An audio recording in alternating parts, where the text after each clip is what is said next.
오신 주님 주의 나라 임하셨네. 이 땅 위에 주님께 영광.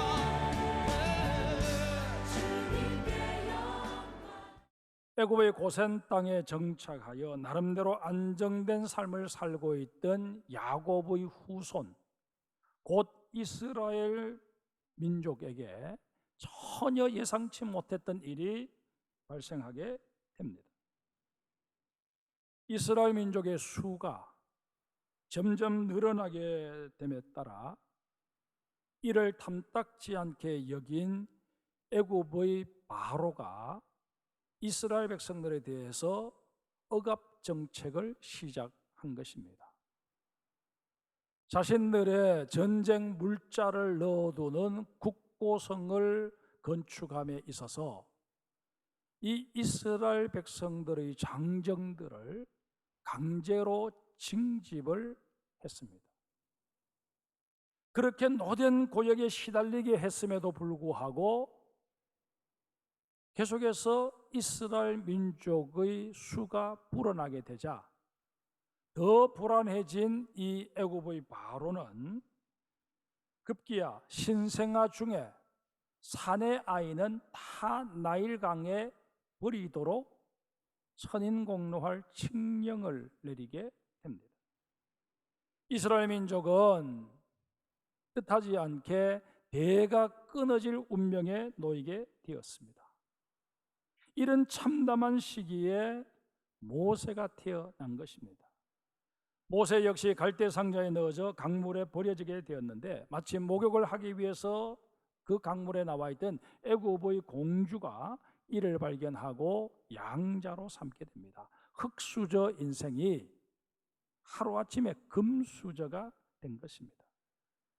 그런데 성경을 우리가 가만히 눈여겨 읽어보면 하나님께서 물론 그 배후의 역사를 하셨겠지만은 그 이후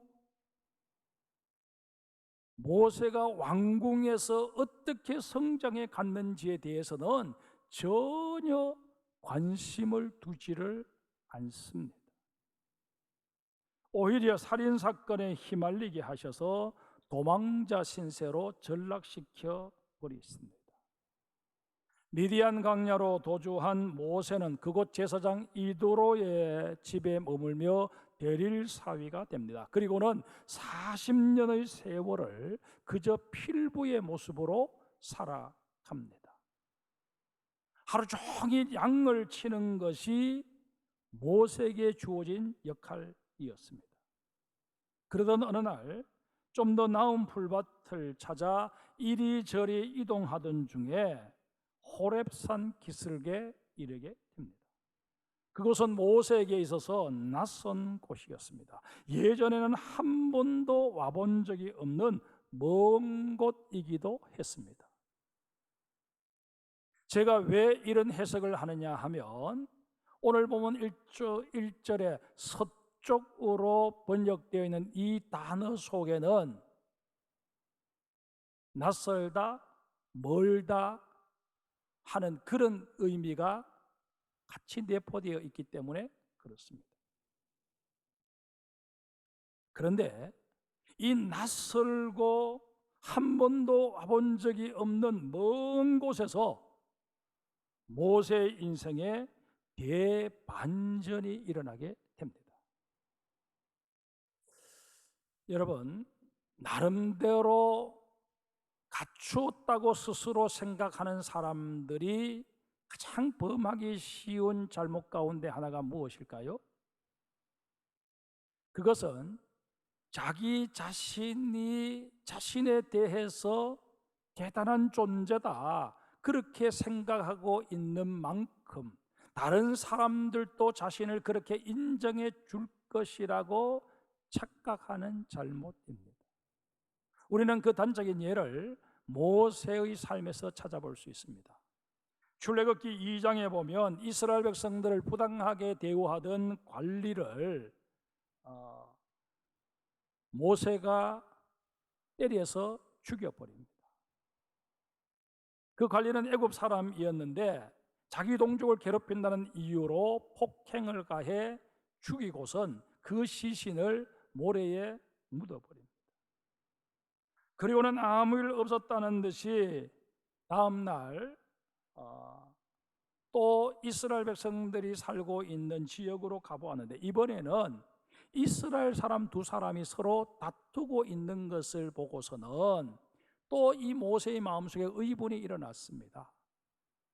애굽인들에게 이런 수모를 당하며 살고 있으면서 우리끼리라도 뭉쳐야지 어떻게 같은 동족이 저렇게 싸우나 싶어서 그들을 말리게 되는데, 거기에서 황당한 소리를 듣게 됩니다. 누가 너를 우리를 다스리는 자와 재판관으로 삼았느냐? 내가 애굽 사람을 죽인 것처럼 나도 죽이려느냐?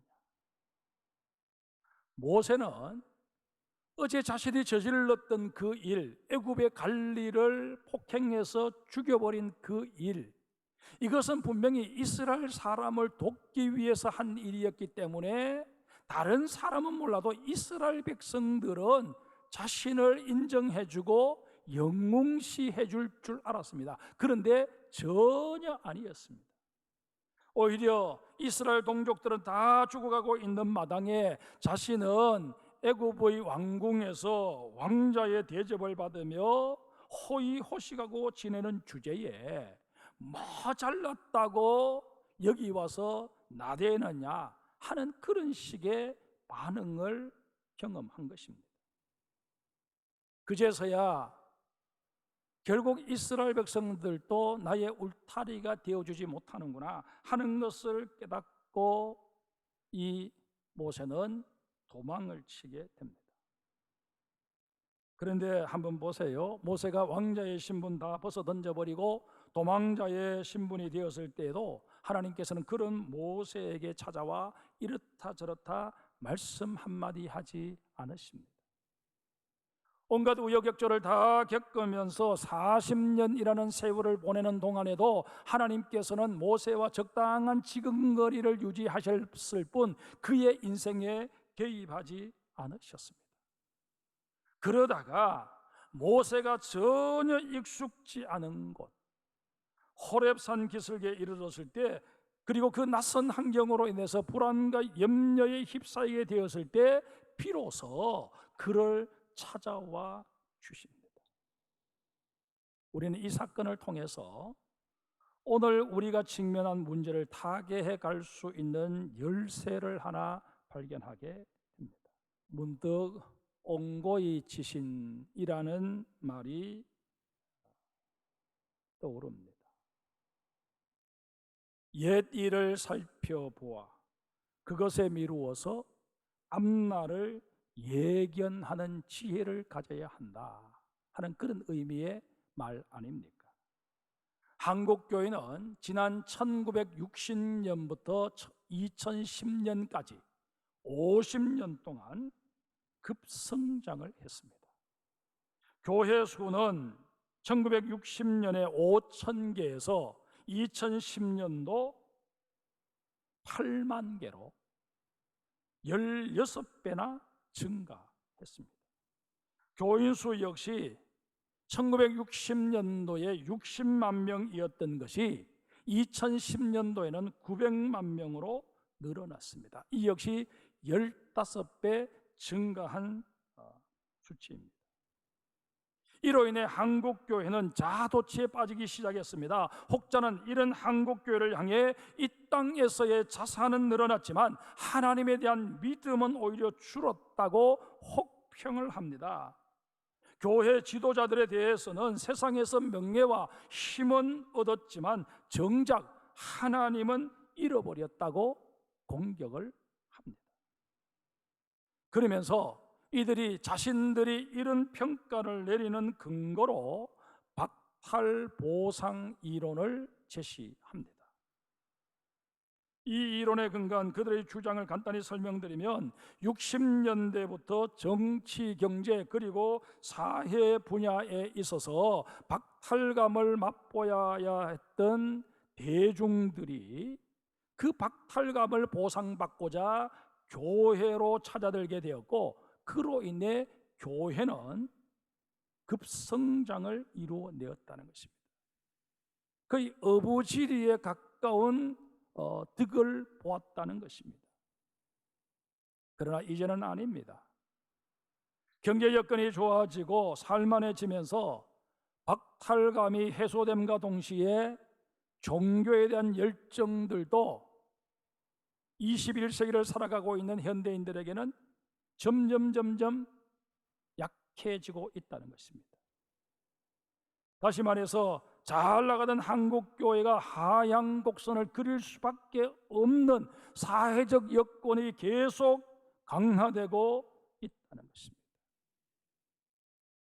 잠언 30장 9절 앞부분에 보면 아굴이 하나님께 이런 기도를 드립니다. 혹 내가 배불러서 하나님을 모른다. 여호와가 누구냐 할까 하오며. 그동안 우리의 기도를 한번 가만히 분석해 보십시다. 더 많은 것을 얻기 위해, 내가 원하는 것을 빠른 시일 내에 이루기 위해 하나님의 도우심을 구하는 그런 기도에 집중되었던 것이 사실 아닙니까? 좀 과장되게 표현하면 적지 않은 그리스도인들이 하나님, 하루빨리 내가 필요로 하는 것들, 내게 있어야 할 것들 허락해 주십시오. 그러면 더 이상 하나님을 귀찮게 해드리지 않겠습니다. 여기까지만 하나님이 나를 도와주시면 그때부터는 내가 내 나름대로 한번 살아보겠습니다 하는 식의 기도를 드려왔다는 것입니다. 스스로 생각해 보아도 아연실색할 수밖에 없는 그런 기도를 드린 것 아니겠습니까? 이런 우리들을 하나님께서 과연 어떻게 보셨을까요? 기고만장했던 모세를 외면하셨던 것처럼 하나님께서 우리를 외면해 버리신 것은 아닐까요? 여러분, 이 땅에서 하나님의 외면을 당하고 계속해서 승승장구할 존재가 누가 있겠습니까? 하나님이 우리 한국교회를 외면해 버리시면 자연 한국교회는 힘을 잃을 수밖에 없고 결국에는 세상 사람들에게도 외면을 당하는 그런 집단이 될 수밖에 없다 하는 사실을 우리는 두렵고 떨리는 마음으로 인정해야만 할 것입니다. 여러분, 이런 측면에서 본다면 지금 우리가 기도해야 할 것은 단순히 경제 회복이 아닙니다. 코로나 백신 개발의 문제도 아닙니다. 정말 우리가 시급하게 기도해야 할 거리는 하나님을 만나고자 하는 열정이 한국교회에 회복되는 일일 것입니다. 하나님을 만나 내 영혼이 잘 되기만 하면 그 다음 범사가 잘 되고 육신이 강건해지는 것, 하나님의 은혜 속에 시간 문제임을 믿습니다. 모세가 하나님을 만나는 장면을 좀 더 살펴보십시다. 불안에 떨고 있는 모세의 눈앞에서 떨기나무 하나에 불이 붙습니다. 그런데 신기하게도 떨기나무는 타지를 않습니다. 모세는 그 신기한 광경을 좀 더 가까이서 보고자 다가서는데 하늘로부터 다급한 부름이 들려옵니다. 모세야, 모세야. 그 소리를 듣는 즉시 모세는 이것이 나를 부르시는 하나님의 음성이구나 깨닫고 그 앞에 엎드려서 내가 여기 있나이다 라고 응답합니다. 여러분, 여기서 우리는 중요한 사실 하나를 발견하게 됩니다. 모세는 지난 40년의 세월 동안 하나님께서 찾아와 주시기를 은연중에 기다리고 있었다는 것입니다. 물론 삶이 고달파서 하나님을 잊고 산 날도 모세에게 분명히 있었을 것입니다. 아무리 기다려도 하나님께서 찾아와 주실 기미가 보이지 않아서 낙심하고 하나님에 대한 기대를 접어버렸던 적도 없지 않아 있었을 것입니다. 그러나 모세의 인생을 큰 틀로 볼 때 하나님을 기다렸던 것만은 분명합니다. 그러기에 하나님이 찾아오셨을 때 그는 곧바로 이게 나를 찾아오신 하나님의 음성이구나 깨달아 알았다는 것입니다. 한국교회가 그동안 하나님의 마음을 아프시게 해드리고 실망시켜 드렸던 것, 그 누구도 부인할 수 없는 사실일 것입니다. 교회의 지도자들은 마치 자신이 교회의 주인이고 하나님께로부터 전권을 위임받은 양 행세하려 들기도 했습니다. 적지 않은 성도들이 주일과 평일, 신앙과 생활을 철저하게 분리한 채 이중적인 삶을 살아왔던 것도 주지의 사실입니다. 무림 안에 그리스도인이 점점 늘어나다가 급기야는 가난한 교인, 내가 예수님을 믿기는 하지만 교회 예배에는 나가지 않겠다 하는 그런 교인들로 전락해 버리고 있는 것이 오늘 한국 교회의 실정입니다. 그러나 이런 추세에도 불구하고 한국 교회의 보다 큰 물줄기는 하나님을 만나기를 소원하며 마라나타 주 예수여 오시옵소서 이 종말론적 신앙을 고수하는 성도들이 주축을 이루고 있다는 사실입니다. 이런 까닭에 저는 감히 말씀을 드립니다. 하나님께서 우리 한국교회를 외면치 않으시고 반드시 다시 만나 주실 줄 믿습니다. 하나님께서는 다시 우리에게 복을 주시며 우리를 지키시기를 원하십니다. 하나님께서는 그 얼굴을 다시 우리에게 비추사 은혜 베풀어 주시기를 원하십니다. 하나님께서는 다시 그 얼굴을 우리에게로 향하여 드시사 평강 주시기를 원하십니다. 이 사실에 우리 모두 믿음으로 아멘 할 수 있어야 할 것입니다. 그런데 문제는 우리 자신들입니다. 그분의 부르심이 우리에게 들려졌을 때 하나님이 나를 부르시는구나 분별해낼 수 있도록, 그래서 즉각적으로 응답할 수 있도록 우리는 우리의 영성을 계속 민감하게 개발해 가야 합니다. 성경의 표현대로라면 깨어 정신을 차려야 합니다. 하나님께서 부르실 때 그 목소리를 분간하지 못하여 응답하지 못하면 이건 정말 심각한 문제가 아닐 수 없습니다. 그럴 경우 우리는 어쩔 수 없이 구제불능의 인생이 되고 말 것입니다. 오늘 본문 5절을 보십시다. 하나님께서 모세에게 신을 벗으라고 말씀하십니다. 지금 우리가 입고 신고 있는 것들 중에 제일 더러운 것이 무엇일까요? 여러분, 지금 입고 있는 옷에 입을 대보라 하면 여러분 쉽게 입을 댈 것입니다. 그러나 신발을 벗어서 그 바닥에 입을 대 보십시오. 그렇게 제가 여러분들에게 요청을 한다면 과연 여러분들 가운데 몇 분이나 그 바닥에 입을 대실 수 있겠습니까? 이처럼 신발은 예로부터 가서는 아니 될 곳을 드나드는 까닭에 오염되고 타락한 인간의 품성을 상징하곤 했습니다. 따라서 신발을 벗으라는 이 하나님의 말씀은 자신의 죄인됨을 인정하는 겸비함과 그 죄를 용서하시는 하나님의 은총을 기대하는 믿음을 가지라는 요청입니다. 여러분, 우리의 두뇌가 명석하면 그렇지 못한 사람보다 분명히 여러 가지 면에서 좋을 것입니다. 하지만 그 두뇌의 명석함이 하나님의 은총을 덧입을 수 있는 결정적인 요건이냐라고 했을 때 그것은 아니라는 것입니다.